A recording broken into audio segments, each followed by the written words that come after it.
नमस्कार।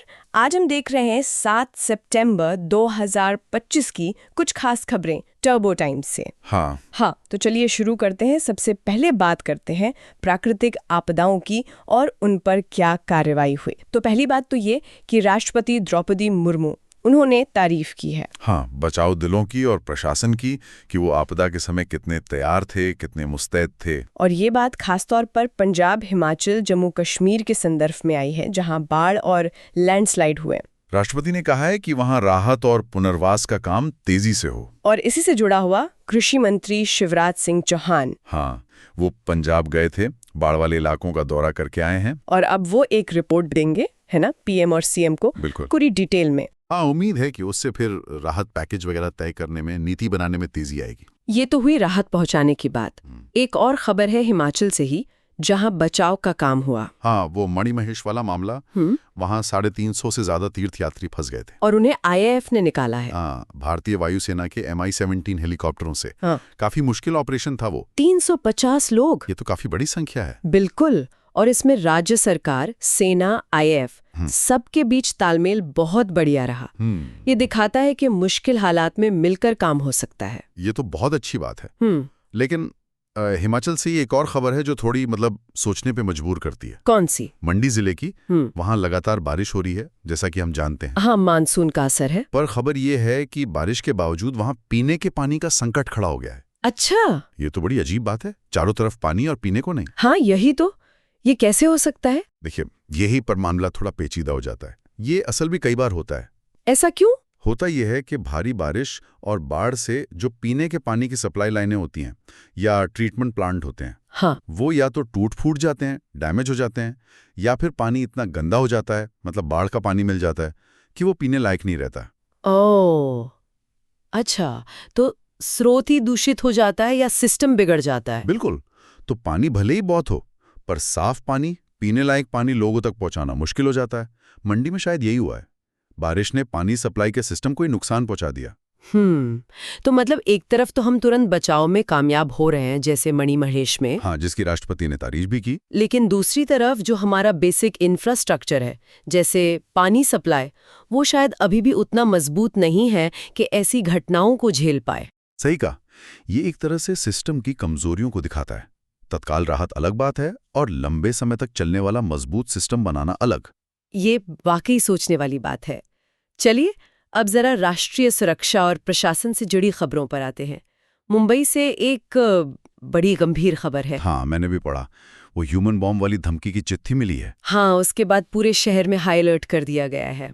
ये बहुत चिंताजनक है, खासकर मुंबई जैसे शहर के लिए, जहां इतनी घनी आबादी है। खबरों में है कि रेलवे स्टेशन, धार्मिक स्थल और जहां भी भीड़ होती है, हाँ, भीड़भाड़ वाली जगहों पर सुरक्षा बहुत बढ़ा दी गई है, एक्स्ट्रा फोर्स लगाई है। और ATS और NSG वो जांच भी कर रहे हैं। हाँ, एंटी टेररिज्म स्क्वाड और नेशनल सिक्योरिटी गार्ड। इस तरह की धमकियों को बहुत गंभीरता से लेना पड़ता है। शहरी सुरक्षा एक बहुत बड़ी चुनौती है। बिल्कुल।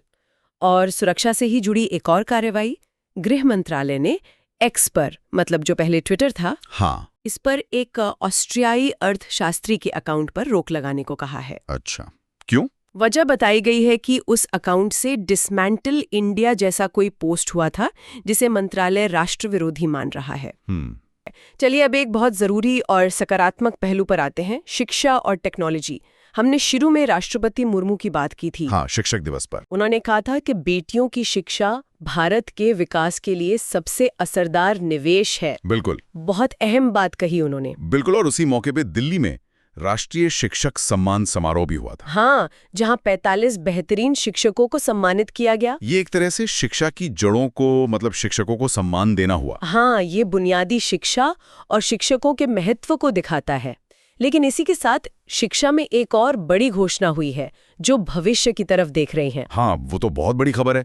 गूगल के CEO सुंदर पिचाई और माइक्रोसॉफ्ट के CEO सत्य नडेला, हाँ, दोनों ने ऐलान किया है कि अगले सेशन से भारतीय छात्रों के लिए AI और डिजिटल शिक्षा मुफ्त होगी। ये सुनने में तो कमाल का लगता है, फ्री AI एजुकेशन। हाँ, ये बहुत बड़ा कदम है। इसमें भारत के युवाओं के लिए बहुत पोटेंशियल है, बहुत संभावनाएं हैं। AI और डिजिटल स्किल्स तो आजकल बहुत जरूरी हो गए। सही बात है, जॉब मार्केट के लिए भी और वैसे भी। तो ये मुफ्त पहुंच उन्हें भविष्य के लिए तैयार कर सकती है, ग्लोबल लेवल पर कम्पीट करने लायक बना सकती है। लेकिन इसमें कुछ सवाल भी हैं। सवाल जैसे पहला तो ये कि मुफ्त का ठीक ठीक मतलब क्या है? क्या सारे कोर्सेज फ्री होंगे एडवांस लेवल तक, या सिर्फ बेसिक चीजें? हाँ, ये तो जानना जरूरी है। और दूसरा सवाल? दूसरा और शायद ज्यादा अहम, कि क्या इसका फायदा सच में सभी छात्रों तक पहुंच पाएगा? आप सही कह रहे हैं। कहीं ऐसा तो नहीं कि ये सिर्फ बड़े शहरों या अच्छे कॉलेज के बच्चों तक ही रह जाए? बिल्कुल। दूर दराज के गांव, छोटे कस्बे, वहां के छात्रों का क्या? उनके पास क्या वो साधन है? मतलब अच्छा इंटरनेट, कंप्यूटर, स्मार्टफोन? हाँ, ये तो बुनियादी जरूरतें हैं इसके लिए। यही तो सबसे बड़ी चुनौती है इक्विटी की, समान पहुंच की। और फिर क्या हमारे स्कूलों कॉलेजों में, हमारे शिक्षकों में वो तैयारी है कि वो बच्चों को इसमें गाइड कर सकें? मतलब सिर्फ कंटेंट दे देना काफी नहीं है। बिल्कुल नहीं। इसे जमीन पर उतारना, ये पक्का करना कि समाज के हर वर्ग को इसका लाभ मिले, ये एक बहुत बड़ा काम है। एक पूरा इकोसिस्टम बनाना होगा, वरना जो डिजिटल खाई है वो और बढ़ सकती है। मतलब मौका बड़ा है, पर चुनौतियां भी उतनी ही बड़ी हैं। इस पर नजर रखनी होगी। अच्छा, अब जरा मौसम और पर्यावरण की बात कर लें। IMD ने चेतावनी जारी की है। हाँ, भारतीय मौसम विभाग राजस्थान, मध्य प्रदेश, गोवा, महाराष्ट्र, कई जगह अगले 48 घंटे भारी बारिश का अनुमान है। इसके चलते कई जगह स्कूल कॉलेजेस बंद भी कर दिए गए हैं। हाँ, लगता है मानसून का आखिरी दौर चल रहा है, पर काफी तेज है। और देखिए, यहीं हम वापस हिमाचल के मंडी वाली खबर से जुड़ते हैं। हाँ, कि भारी बारिश के बावजूद पीने के पानी की किल्लत। ये दिखाता है कि मौसम की अति, चाहे बहुत ज्यादा बारिश हो या सूखा, हमारी जिंदगी पर, हमारी जरूरी सेवाओं पर कितना असर डालती है। एकदम सही। ये जो एक्सट्रीम वेदर इवेंट्स हैं, ये अब ज्यादा हो रहे हैं और ज्यादा खतरनाक भी। मंडी का उदाहरण ये बताता है कि हमें सिर्फ आपदा राहत में ही बेहतर नहीं होना, बल्कि अपना जो इंफ्रास्ट्रक्चर है, पानी सप्लाई, बिजली, सड़कें, उसे भी ज्यादा मजबूत बनाना होगा, ज्यादा लचीला, ताकि वो ऐसी चीजों को झेल सके। हाँ, ये लॉन्ग टर्म सोचने वाली बात है।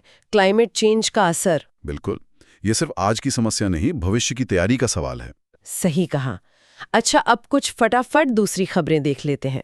अंतर्राष्ट्रीय खबर है थाईलैंड से। हाँ, वहाँ नए प्रधानमंत्री चुने गए हैं, अनुतिन चरणवीराकुल। थाईलैंड में तो शायद पिछले कुछ सालों में कई प्रधानमंत्री बदले हैं। हाँ, ये पिछले 2 साल में तीसरे प्रधानमंत्री हैं, तो ये वहाँ थोड़ी राजनीतिक अस्थिरता दिखाता है। देखना होगा कि ये सरकार कितनी स्थिर रहती है। आज की ये चर्चा यहीं खत्म करते हैं।